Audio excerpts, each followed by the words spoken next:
नमस्कार मित्रों, मैं राहुल लाल। आज हम लोग चर्चा करेंगे अनुच्छेद 370 पर सुप्रीम कोर्ट की सुप्रीम सुनवाई को लेकर। अंततः वह समय आ चुका जब सुप्रीम कोर्ट अनुच्छेद 370 के संवैधानिकता पर निर्णय करेगी। इसके पहले 11 जुलाई को सुप्रीम कोर्ट ने यह बताया था कि वह 2 अगस्त से रेगुलर सुनवाई करने वाली है और वो 2 अगस्त से रेगुलर सुनवाई अब इसके ऊपर प्रारंभ हो गई। सुप्रीम कोर्ट ने पहले ही बताया था कि वो सोमवार और शुक्रवार को छोड़कर यानी मंगलवार, बुधवार, गुरुवार प्रत्येक सप्ताह के इन तीनों दिनों में इसकी सुनवाई सुप्रीम कोर्ट की 5 सदस्यीय संविधान पीठ कर रही है। और आज जब कोर्ट में इसको लेकर चर्चा हो रही थी संविधान पीठ के समक्ष, वरिष्ठ वकील कपिल सिब्बल अपने तथ्यों को कोर्ट के समक्ष रख रहे थे और काफी ही एक तरह से इंटरेस्टिंग डिबेट आज जो है कि 2 अगस्त को का पूरा दिन बीता उसमें। और पूरे के मामले में केंद्रीय बिंदु में यानी अनुच्छेद 370 के केंद्रीय बिंदु में संविधान सभा का मामला रहा। मित्रों देखिए, हमारे हाथ में ये है भारत का संविधान। भारतीय संविधान के अनुच्छेद 370 को 5 अगस्त 2019 को हटाया गया और 370 को कैसे हटाया जाए उसका प्रावधान भी अनुच्छेद 370 में ही है। तब सरकार ने कहा भी था कि हमने अनुच्छेद 370 को अनुच्छेद 370 के भावनाओं के साथ ही हटाया है। केंद्र सरकार ने उस समय यह दावा किया था।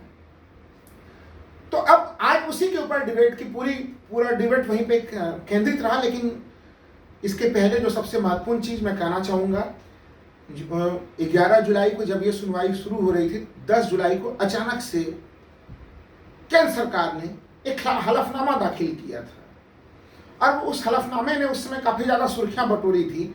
लेकिन 11 जुलाई को ही chief justice of India justice Chandrachud ने स्पष्ट कर दिया था कि वो उस हलफनामे को नहीं लेने जा रहा है, क्योंकि वो हलफनामा कम और प्रशंसा पत्र ज्यादा था। लगातार और आज भी कहीं न कहीं कोर्ट में जब बहस हो रही थी, बीच में कुछ बिंदु सरकार के पक्षकार रख रहे थे, तो वो ये सब चीजें बताने का प्रयास कर रहे थे कि क्यों 370 को हटाया गया, इसलिए कि वहां पे आतंकवाद का जो टेरर नेटवर्क बन रहा था, वो तमाम तरह की चीजें बन रही थी। लेकिन सुप्रीम कोर्ट ने स्पष्ट कर दिया है पूरे प्रकरण में कि वह केवल और केवल इसके संवैधानिक पहलू को सुनने के लिए बैठी है कि अगर 370 को हटाया गया तो क्या उसका हटाया जाना लीगल था या लीगल नहीं था, वो संवैधानिक था या असंवैधानिक था। लेकिन बहस के कुछ क्षण बड़े रोचक रहे। उन सबों को हम लोग अगले कुछ मिनटों तक बिल्कुल बने रहे। यहाँ पे हम लोग एक एक चीजों को समझेंगे। आज सुप्रीम कोर्ट में दिन भर जो भी गतिविधियां रही 370 को लेके संविधान पीठ के समक्ष क्या चर्चा हुई।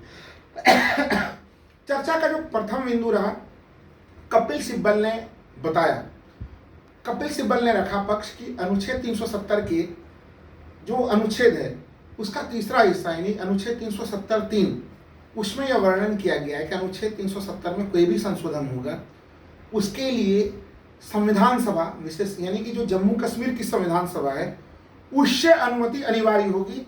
यह इस संविधान में यह प्रावधान किया गया है। यानी हमारे संविधान निर्माताओं ने जम्मू कश्मीर को एक विशिष्ट स्थिति प्रदान की थी। और देखिए, हम लोग लगातार बहस में सुनते हैं कि 370 का प्रावधान जो है वो एक तरह से टेम्परेरी था, अस्थायी प्रावधान था।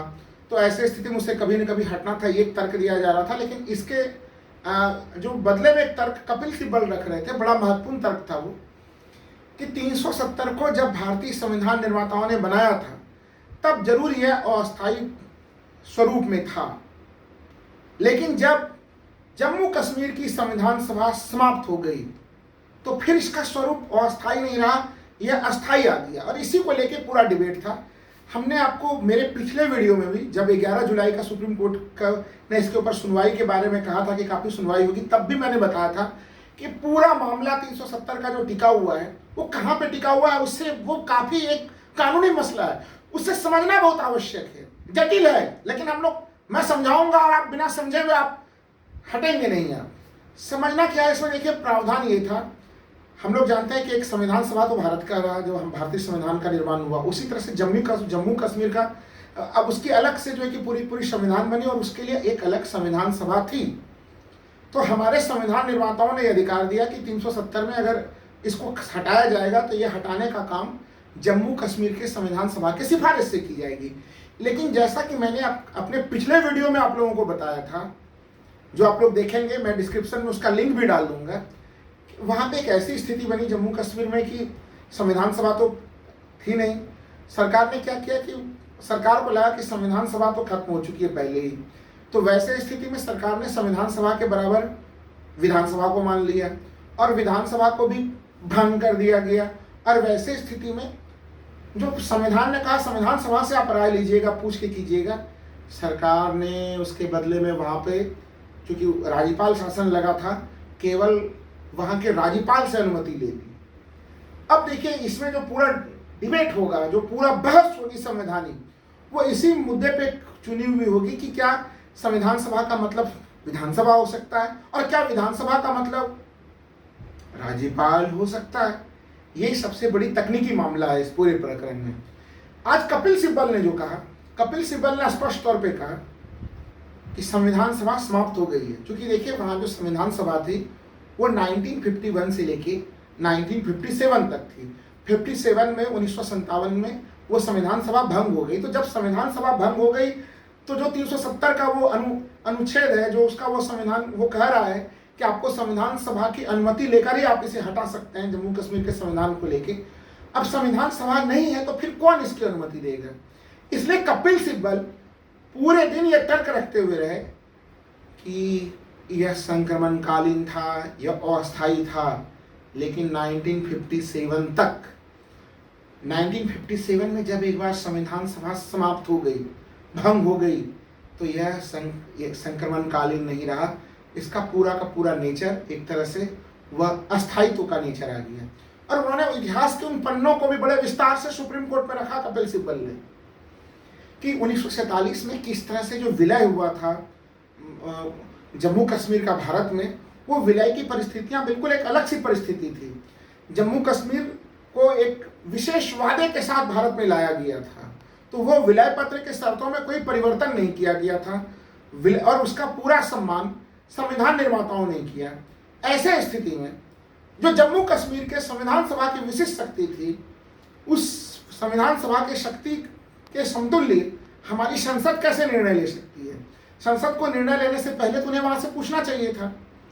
ये पूरा मामला रहा है। और देखिए मैंने भी आपको समझाया है कि सरकार ने जो परिस्थितियां बनाई वहां पे, क्योंकि अगर हम लोग पहले के पृष्ठभूमि में जाएं तो वहां पे आपको याद है पीडीपी और बीजेपी इनकी सरकार चल रही थी। पीडीपी और बीजेपी दोनों मिला के आपस में सरकार चला रहे थे, लेकिन अंततः उनकी असहमति हुई सरकार चलाने को लेकर। और जब वो गठबंधन टूटा तो वहाँ पे एक राज्यपाल शासन की स्थिति बनी। लेकिन बीच में वहाँ पे मित्रों एक ऐसी सिचुएशन भी बनी जब पीडीपी नेशनल कॉन्फ्रेंस, पीडीपी यानी महबूबा मुफ्ती की party, national conference Farooq Abdullah की पार्टी, ये तमाम पार्टियां मिलके जो है वहाँ पे सरकार बनाने के लिए जैसे तैयार हुई। और जम्मू कश्मीर के फिजाओं में जैसे ये बात चर्चा में आई कि ये पार्टियां मिलकर सरकार बना सकती हैं, तब एक सत्यपाल मलिक खुद अभी तमाम उन चीज़ों को बड़ा विस्तार से वर्णन में रखते हैं कि उस समय ऐसी स्थिति हुई थी कि वहाँ के तमाम फैक्स के मशीन खराब हो गए थे, तमाम तरह की चीज़ें खराब हो गई थी।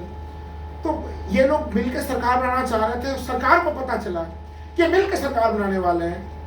केंद्र सरकार ने एक तरह से राज्यपाल के माध्यम से वहाँ के विधानसभा को ही भंग कर दिया। क्योंकि देखिए अगर एक मीनिंग कहीं कहीं हो सकता है, जब अगले दिनों में जब सुप्रीम कोर्ट में ये बहस चले तब उस समय क्या सरकार ये दलील दे सकती है कि संविधान सभा, जम्मू कश्मीर संविधान सभा बराबर वो साबित करे कि उसके समतुल्य है जम्मू कश्मीर की विधानसभा, और जब विधानसभा भी नहीं थी तो उसके समतुल्य है जम्मू कश्मीर के राज्यपाल।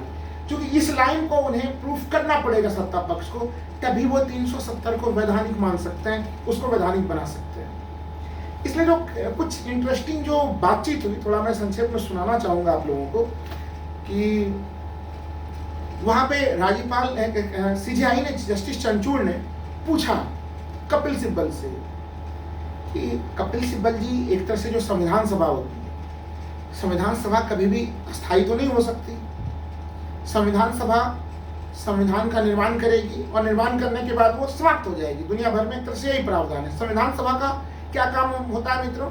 संविधान सभा एक तरह से जो लोकतांत्रिक देश होते हैं, जो भारत जैसे हम लोग लोकतांत्रिक देश है, यहाँ पे संविधान सभा ने ही हमारे संविधान का निर्माण किया और संविधान सभा के सदस्य भी निर्वाचित थे, वो भी निर्वाचित थे। निर्वाचित संविधान सभा के सदस्यों ने हमारे संविधान का निर्माण किया और जब संविधान का निर्माण हुआ तो संविधान सभा समाप्त हो गई थी। इसलिए जस्टिस चंद्रचूड़ ने सवाल पूछा कि संविधान सभा का तो नेचर ही है कि संविधान सभा जो है कि वो अस्तित्व में नहीं रहेगी लगातार।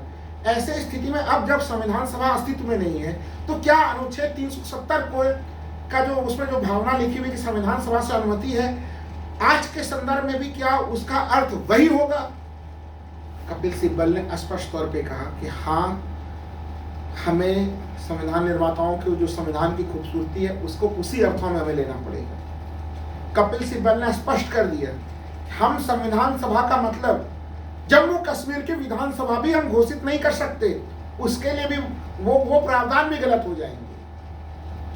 फिर चीफ जस्टिस ऑफ इंडिया ने फिर से पूछा जम्मू कश्मीर के संविधान सभा कब से कब तक थी? इन्होंने बताया कि वो 1951 से 1957 तक था। तो फिर चीफ जस्टिस पूछ रहे हैं कि उन 6 सालों के बाद फिर, तब कपिल सिब्बल बता रहे हैं कि उन 6 सालों के बाद मिलॉर्ड वो जो संविधान सभा जब खत्म हो गई तो ऑटोमेटिक 370 का जो नेचर है वो अपने पूर्णकालिक रूप में आ गया, वो अपने परमानेंट स्वरूप में आ गया। उसे संसद संशोधित नहीं कर सकती और संसद के पास ये शक्ति नहीं थी कि आप अचानक से उसे जो है कि सीधे सीधे आप उसको रिमूव कर दें। यानी उस पूरे प्रोसेस को कपिल सिब्बल के मुताबिक जो उन्होंने सुप्रीम कोर्ट में अपने तर्क रखे कि वो लॉजिक कमजोर है। और इसी लॉजिक को मैंने भी समझाया था कि और अभी भी मैं कह रहा हूँ, जम्मू कश्मीर संविधान सभा की स्थिति बराबर क्या विधानसभा की स्थिति और बराबर क्या राज्यपाल की स्थिति, पूरा डिबेट और पूरा जो लब्बो लुभाव होगा जो अगले कुछ दिनों तक हम लोग देखेंगे वो इसी स्वरूप में देखेंगे।